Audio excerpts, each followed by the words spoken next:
मेरा 18 साल का नौकर राहुल हमेशा मेरे आगे पीछे घूमता रहता था। मैंने उसे छोटा समझा था, लेकिन एक दिन उसने मुझसे कहा, मालकिन मुझे छोटा समझने की गलती मत कीजिए। उस रात जब मैंने उसे देखा तो मैं आश्चर्यचकित हो गई थी, क्योंकि उस रात राहुल ने 18 साल के लड़के की तरह नहीं, बल्कि 28 साल के आदमी की तरह मेरा साथ दिया। हेलो दोस्तों, आज की इस अनोखी कहानी में आप सभी का स्वागत है। जब से राहुल मेरे पास सोने लगा था, तब से मेरे शरीर में बदलाव आने लगे थे। मुझे लगा था कि राहुल छोटा है और उसे कुछ समझ नहीं आता होगा, लेकिन धीरे धीरे उसके असली रंग मुझे दिखने लगे। मैंने कभी सोचा भी नहीं था कि 18 साल का लड़का मेरी तरह की 35 साल की महिला को इतना सुख दे सकता है। राहुल 18 साल का था। उसे मैं गांव से अपने घर काम के लिए लाई थी। मेरे घर में सिर्फ मैं और मेरा 2 साल का बेटा था। जब मैं काम पर जाती थी तो राहुल मेरे बच्चे की देखभाल करता और वह मेरे घर में ही रहता था। मैं बिना शादी के मां बन गई थी। मेरे प्रेमी ने शादी का झांसा देकर मुझसे प्रेम का खेल खेला। जब मैं गर्भवती हो गई तो मैं उसके घर गई और वहां मैंने देखा कि उसकी शादी हो रही थी। उसने मुझसे प्रेम का नाटक किया और किसी और लड़की से शादी कर ली थी।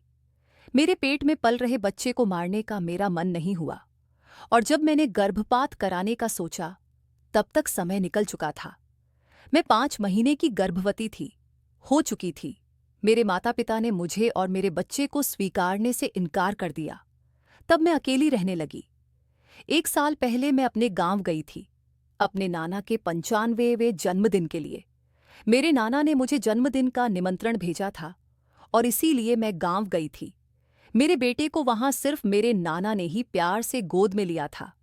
अर्जुन उनके पास खेल रहा था। तभी ऑफिस से मेरा फोन आया और मैं कुछ देर के लिए फोन पर बात करने के लिए बाहर चली गई। जब मैं वापस आई तो मेरा अर्जुन नाना के पास नहीं बल्कि घर के एक नौकर के पास था। मैंने देखा कि अर्जुन उस नौकर के पास अच्छे से खेल रहा था। मैंने अपने बच्चे को उस नौकर से लिया और वहां से जाने लगी। तभी उस नौकर ने मुझे रोका। वह कहने लगा, मालकिन मुझे थोड़ी मदद चाहिए। मुझे पैसे की नहीं बल्कि काम की जरूरत है। उसने अपना परिचय दिया और कहा, मैं राहुल हूं। मैं इस घर में गाय भैंस के गौशाला की सफाई का काम करता था, लेकिन अब बड़े साहब गाय भैंस बेचने की बात कर रहे हैं। अगर आपके पास कोई काम हो तो दीजिए। मुझे काम की बहुत जरूरत है। मेरे माता पिता भी मजदूरी करते हैं। मुझे काम की बहुत जरूरत है। तब मैंने कहा, मेरे बच्चे की देखभाल का काम है, लेकिन इसके लिए तुम्हें शहर चलना होगा। इस काम के लिए मैं तुम्हें 10,000 महीना दूंगी। राहुल मेरे साथ शहर आने के लिए तैयार हो गया। अर्जुन उसके साथ अच्छे से रहता था और ये देखकर मैंने राहुल को अपने घर लाने का फैसला किया। राहुल तब से मेरे घर में ही रहने लगा। उसने कहा कि हर 4 महीने बाद जब थोड़े पैसे जमा हो जाएंगे, तब वह अपने गांव जाएगा। राहुल दिन भर मेरे बच्चे की अच्छे से देखभाल करता और घर के कामों में भी मेरी मदद करता। राहुल को घर आए 1 महीना हो चुका था और इस 1 महीने में उसने मेरा दिल जीत लिया था। उसकी देखभाल से मेरे बेटे की सेहत भी सुधर गई थी। जो अर्जुन मुझे परेशान करता था, अब वह राहुल के हाथों से अच्छे से खाना खाता था। मैंने राहुल को एक अलग कमरा दिया था। एक दिन रात में अर्जुन बहुत रोने लगा। किसी भी तरह से वह शांत नहीं हो रहा था। बच्चे के रोने की आवाज सुनकर राहुल मेरे कमरे में आया और उसने अर्जुन को मुझसे ले लिया। राहुल के पास जाते ही अर्जुन शांत हो गया था। रात बहुत हो चुकी थी। अर्जुन राहुल को छोड़ नहीं रहा था, तो मैंने राहुल को अपने कमरे में ही सोने के लिए कह दिया। सुबह जब मैं उठी तो अर्जुन राहुल से लिपटकर सो रहा था। उस रात के बाद से राहुल अर्जुन के लिए मेरे कमरे में सोने लगा। राहुल के आने के बाद सब कुछ अच्छे से चल रहा था। राहुल के काम से खुश होकर छुट्टी के दिन मैं उसे मॉल लेकर गई। वहां मैंने उसके लिए अच्छे कपड़े खरीदे और सैलून में जाकर उसकी नई हेयर स्टाइल बनवाई। राहुल देखने में अच्छा था, लेकिन वह एकदम साधारण तरीके से रहता था। उस दिन मैंने उसका पूरा लुक ही बदल दिया था। उसे नए अंदाज में देखकर मैं भी उस पर विश्वास नहीं कर पा रही थी। कल तक जो एक साधारण सा नौकर था, वह इतना हैंडसम और स्मार्ट दिख सकता है, इसकी मैंने कल्पना भी नहीं की थी। मॉल से हम घर आए तो अर्जुन आते ही सो गया था। मैंने उसे कमरे में बिस्तर पर सुला दिया और पानी पीने के लिए बाहर जाने लगी। तभी राहुल मेरे लिए पानी लेकर आया। पानी पीकर मैंने गिलास रखा और राहुल मुझे तब से ही एक तक देख रहा था। जैसे ही मैंने गिलास रखा, उसने मुझे गले लगा लिया। कई सालों बाद किसी पुरुष ने मुझे गले लगाया था। मैंने उसे खुद से दूर किया। तब राहुल ने कहा, मालकिन, आपकी वजह से आज पहली बार मैंने खुद से प्यार करना सीखा है। जिंदगी बहुत खूबसूरत है, बस इसे जीना आना चाहिए। आज आपने मेरा कायाकल्प करवाकर मुझ पर बहुत बड़ा उपकार किया है। मैं सच में बहुत अच्छा दिख रहा हूं। राहुल के चेहरे पर खुशी देखकर मैं भी खुश थी। अगले दिन से वह बहुत स्वच्छ और सलीके से रहने लगा था। वह 18 साल का था, लेकिन गांव का लड़का होने के कारण उसकी कदकाठी अच्छी थी। वह घर में भी रोजाना कसरत करता था। उसकी लंबाई भी ठीक ठाक थी। मैंने उससे उसकी पढ़ाई के बारे में पूछा था, लेकिन उसने कहा कि अब उसका पढ़ाई से मन उठ गया है। हर सुबह ऑफिस जाने से पहले मैं अपने बच्चे को दुलार कर ऑफिस के लिए निकलती थी। आज जब मैं ऑफिस के लिए निकलने से पहले अर्जुन को चूमने गई, तब वह राहुल की गोद में था। अचानक अर्जुन ने अपनी गर्दन घुमाई और मेरे होंठ राहुल के गाल पर जा लगे। मुझे बहुत शर्मिंदगी की महसूस हुई। मैंने उससे माफी मांगी और ऑफिस के लिए निकल गई। शाम को जब मैं घर आई तब भी मैं राहुल की आंखों में नजर नहीं मिला पा रही थी। राहुल ने अर्जुन को खाना खिलाकर सुला दिया था। फिर हम दोनों ने साथ में खाना खाया। खाना खत्म करने के बाद मैं अपने कमरे में गई। वहां मैं अपनी दवाइयां ले रही थी। मुझे माइग्रेन की समस्या थी, उसी की दवा मैं ले रही थी। दवा लेने के बाद भी मेरा सिर बहुत दर्द कर रहा था। मैं अपने कमरे में सिर पकड़कर बैठी हुई थी। कुछ देर बाद राहुल कमरे में आया। मुझे इस हाल में देखकर उसने पूछा कि क्या हुआ। जैसे ही उसे पता चला कि मेरा सिर दर्द कर रहा है, उसने मेरे सिर की मालिश शुरू कर दी। राहुल की मालिश से मुझे आराम मिल रहा था।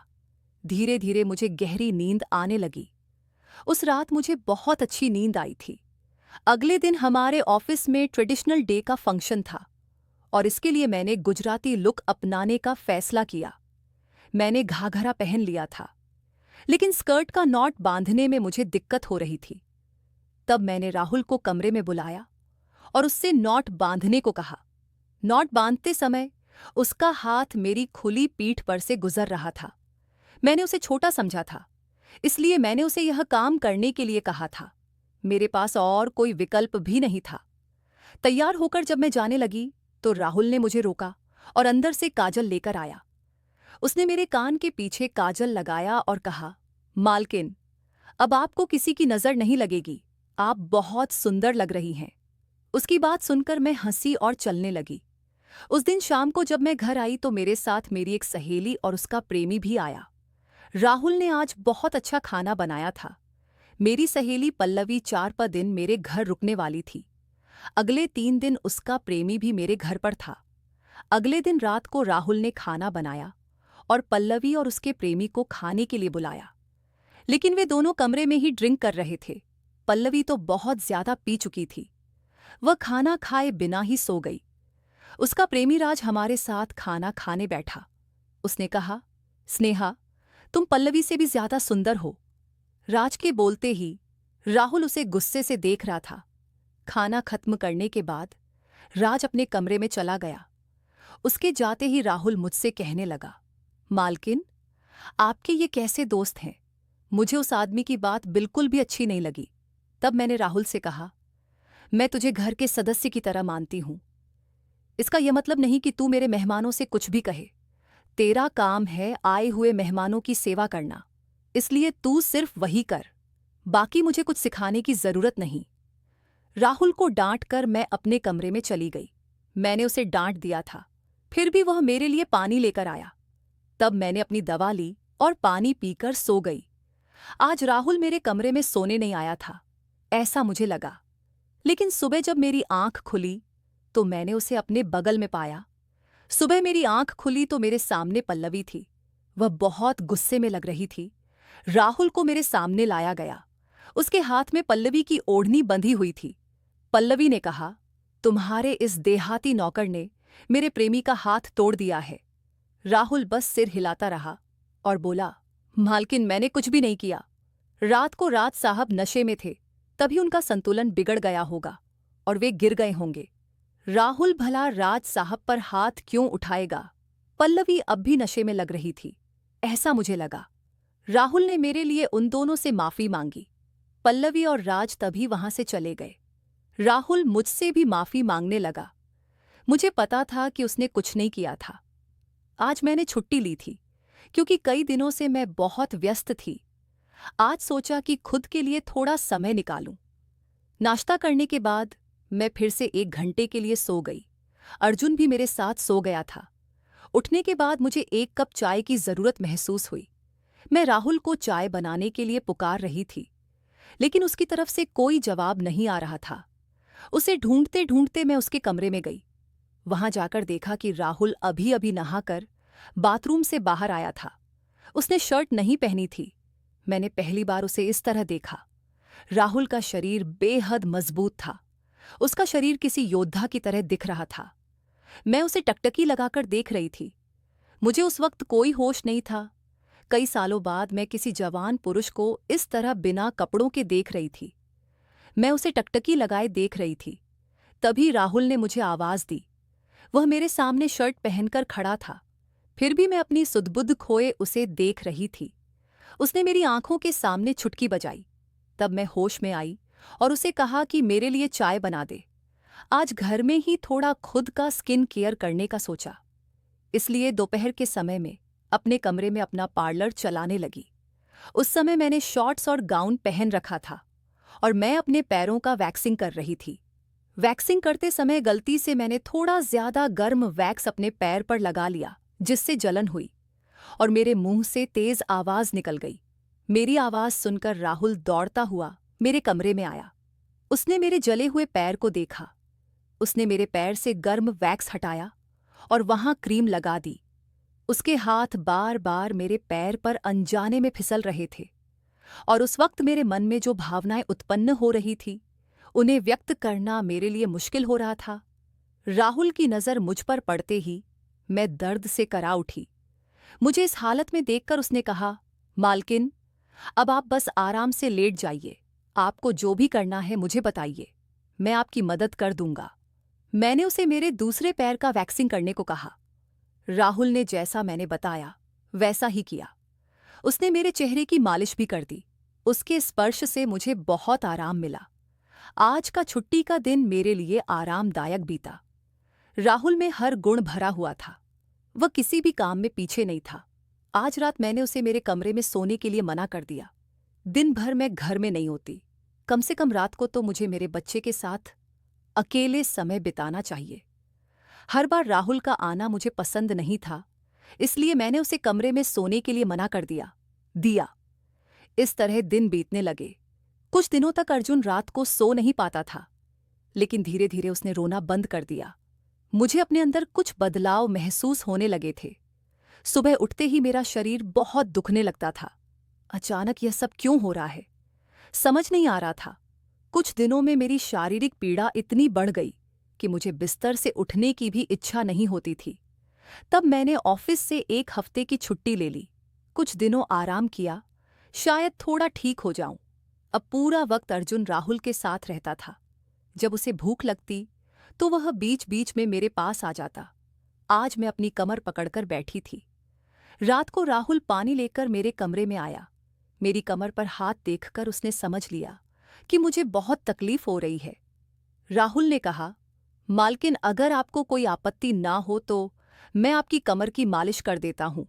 मेरी कमर इतनी दुख रही थी कि मैंने उसकी मालिश के लिए हाँ कर दी, लेकिन उससे पहले मैंने अपने कमरे की लाइट बंद कर दी।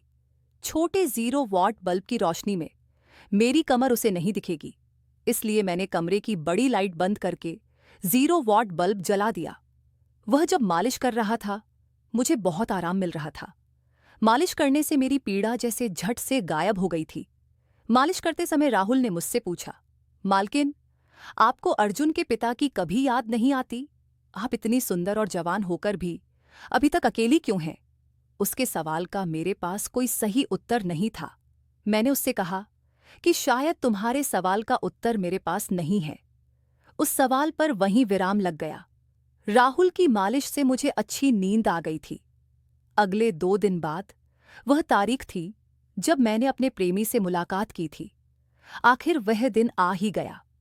उस दिन मैंने दिन भर अपने मन को किसी न किसी काम में व्यस्त रखने की कोशिश की, लेकिन रात के अंधेरे में मुझे अपने प्रेमी की बहुत याद आ रही थी। आज वह मेरे साथ नहीं था, लेकिन वह मेरे बच्चे का पिता था। अर्जुन को देखकर मुझे रोज उसकी याद आती थी और आज मैं अपनी भावनाओं को छुपा नहीं पाई। मैं अपने कमरे में जोर जोर से रोने लगी। अर्जुन पास में सो रहा था, इसका भी मुझे ध्यान नहीं रहा। मैंने आज अपनी दवाइयां भी नहीं ली थीं। राहुल पानी लेकर मेरे कमरे में आया। मुझे रोते हुए देखकर उसने मुझे पानी पिलाया। जब मैं शांत हुई तो उसने मुझे दवाइयां दी। मेरे रोने की आवाज से अर्जुन हल्का हिलने लगा। वह जाग ना जाए, इसीलिए राहुल मुझे अपने कमरे में ले गया। वहां जाकर मैंने उसे कसकर गले लगा लिया। ऐसा लग रहा था कि मैंने अपना होश खो दिया था। मेरा रोने का कारण सुनकर राहुल भी शांत हो गया था। वह लगातार मेरे आंसू पोंछ रहा था। रोते रोते मैंने उसका कंधा पकड़ लिया। धीरे धीरे मैंने उसे और करीब खींच लिया। मैंने उससे कहा, राहुल, आज की रात मैं तुम्हारे साथ बिताना चाहती हूं। तब राहुल ने कहा, मालकिन, मैं अभी छोटा हूं, मुझे कुछ भी नहीं आएगा। उसकी बात सुनकर मैंने उसे और पास खींच लिया। उस रात मैं उसके कमरे में थी, लेकिन सुबह जब मैं उठी तो वह मेरे पास नहीं था। उसकी शर्ट वहीं पड़ी हुई थी। जब मैं बाहर गई तो मैंने देखा कि राहुल मेरे बच्चे को दूध और बिस्किट खिला रहा था। मुझे अर्जुन का ख्याल नहीं आया था, लेकिन राहुल ने नहीं भुलाया। उसने हम दोनों माँ बेटे को खुश कर दिया था। रात की थकान के बाद मैं सुबह देर से उठी थी। दिन भर राहुल ने मुझसे नजरें नहीं मिलाई। आज पल्लवी मुझसे मिलने घर आई थी। वह राहुल की तरफ देख भी नहीं रही थी। राहुल ने उसे पानी दिया और कमरे से बाहर चला गया। थोड़ी देर बातें करने के बाद पल्लवी जाने लगी। जाते समय उसने मुझसे कहा, जितनी जल्दी हो सके अपने नौकर को यहां से निकाल दो। वह दिखने में जितना मासूम लगता है उतना है नहीं। उसकी बात का मैंने खास ध्यान नहीं दिया। रोज की तरह रात को खाना खाने के बाद राहुल ने मुझे पानी का गिलास मेरे कमरे में लाकर दिया और उसने अर्जुन को भी सुला दिया था। अर्जुन आज बाहर हॉल में झूले में सो रहा था। राहुल उसकी देखभाल कर रहा था। मैंने अपने कमरे की लाइट बंद कर दी और सो गई। कुछ समय बाद मुझे अर्जुन की आवाज सुनाई दी। उसकी आवाज से मेरी नींद खुली। मैं उठने वाली थी कि तभी उसकी रोने की आवाज बंद हो गई। कुछ समय बाद मुझे अपने कमरे का दरवाजा खुलने की आवाज सुनाई दी। मैं चुपचाप सब देख रही थी। राहुल मेरे कमरे में आया था। उसने मेरे पास आकर यह देखने की कोशिश की कि मैं सो रही हूं या नहीं, और फिर उसने मेरा मोबाइल उठाया। उसकी वह खोजबीन देखकर मैंने जल्दी से कमरे की लाइट ऑन कर दी। मुझे जागते हुए देखकर वह चौंक गया। मैंने उसके हाथ से अपना मोबाइल छीन लिया। मैंने उससे कहा, राहुल, यह सब क्या चल रहा है? तुम इस वक्त यहां क्या कर रहे हो? वो कुछ नहीं कहकर वहां से जाने लगा, लेकिन मैंने उसे इतनी आसानी से छोड़ने का इरादा नहीं किया था। मैंने उसे उसका वीडियो दिखाया जिसमें वह पल्लवी के बॉयफ्रेंड पर हाथ उठा रहा था। उस दिन राज के मोबाइल का कैमरा गलती से चालू रह गया था और उसमें उनकी हाथापाई रिकॉर्ड हो गई थी। सुबह जब पल्लवी मुझसे मिलने आई थी तब उसने मुझे वह वीडियो दिखाया था और तब से मैं राहुल पर नजर रख रही थी। राहुल, तुमने झूठ क्यों बोला? तुमने राज पर हाथ क्यों उठाया? तब उसने कहा, जो भी आप पर बुरी नजर डालेगा उसके साथ मैं यही करूंगा मालकिन। उस रात जब राज नशे में था, वह आपके कमरे में आया था। वह आपके साथ कुछ गलत करने की कोशिश कर रहा था और इसलिए मैंने उस पर हाथ उठाया। राहुल की बात सुनकर मैंने कहा, ठीक है, मैं तुम्हारी बात मानती हूं, लेकिन तुम मुझे नींद की दवा क्यों दे रहे थे? आज मैंने तुम्हें मेरे पानी में दवा मिलाते हुए देखा है। तुम्हारी नजर मुझ पर थी और तुम जो चाहते थे वह मैंने तुम्हें दे दिया है। अब अपना हिसाब करो और गांव निकलो। मेरी बात सुनकर राहुल बोला, मालकिन, आप जैसा सोच रही हैं वैसा कुछ भी नहीं हुआ है। कल रात मैंने आपके साथ कुछ भी गलत नहीं किया। मैंने आपके पानी में नींद की दवा मिलाई थी, जिससे आप मेरे पास आते ही सो गई थी, और मुझे आपके साथ कुछ भी गलत नहीं करना था। कुछ दिन पहले मैंने आपको रात में फोन पर बात करते हुए देखा था। मैंने आपकी बातें सुनी थी। आप फिर से अपने उस प्रेमी से मिलने की तैयारी कर रही थीं। आपकी मुलाकात आपके ही घर में तय हुई थी। मुझे यह सब पता था। आप उससे ना मिले, इसीलिए मैं आपको रात में नींद की दवा दे रहा था। वह व्यक्ति अब भी आपको धोखा दे रहा है। वह आपसे झूठ बोल रहा है। वह आपके बच्चे को आपसे छीनने के लिए आपके करीब आ रहा है। उसकी पत्नी को बच्चा नहीं हो सकता, इसलिए वह आपके पास आ रहा है। उसने अपनी पत्नी को तलाक नहीं दिया है। वह आपसे झूठ बोल रहा है। राहुल, तुम हो कौन? तुम्हें यह सारी जानकारी कैसे मिली? तब उसने कहा, आपके नाना साहब ने मुझे आपका फोटो दिखाया था। मुझे आप पहली नज़र में ही अच्छी लगी थी। लेकिन नाना साहब ने यह भी कहा था कि आप शादी के खिलाफ हैं। तब मैंने उनके साथ मिलकर यह प्लान बनाया। आपके दिल में अपनी जगह बनाने के लिए मैं यहाँ आया था। लेकिन यहाँ आने के बाद मैंने देखा कि बहुत से लोग आप पर बुरी नज़र रखते हैं। इसीलिए मैंने आपकी सुरक्षा करनी शुरू कर दी। राहुल 18 साल का नहीं था। मेरा पहला शक सही निकला। वह 28 साल का था और एक अच्छी नौकरी पर था। उसने मेरे प्यार के लिए इतनी मेहनत की थी। राहुल ने मेरे प्रेमी के बारे में जो भी कहा था, वह सब सच था। राहुल ने मेरे प्रेमी की सारी जानकारी सही निकाली थी। राहुल जैसा ईमानदार पति और मेरे बच्चे का पिता मिलना मेरे लिए बहुत बड़ी बात थी।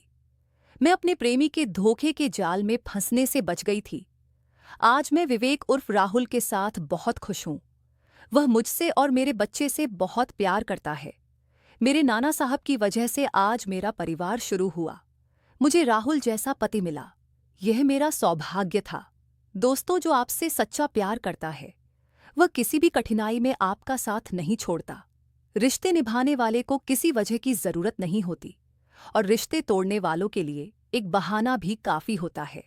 तो दोस्तों, ये थी हमारी आज की छोटी सी कहानी। आपको ये कहानी कैसी लगी? कमेंट करके जरूर बताइए।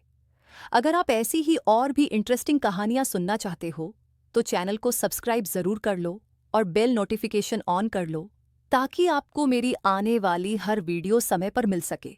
कल मिलेंगे एक और वीडियो के साथ। धन्यवाद।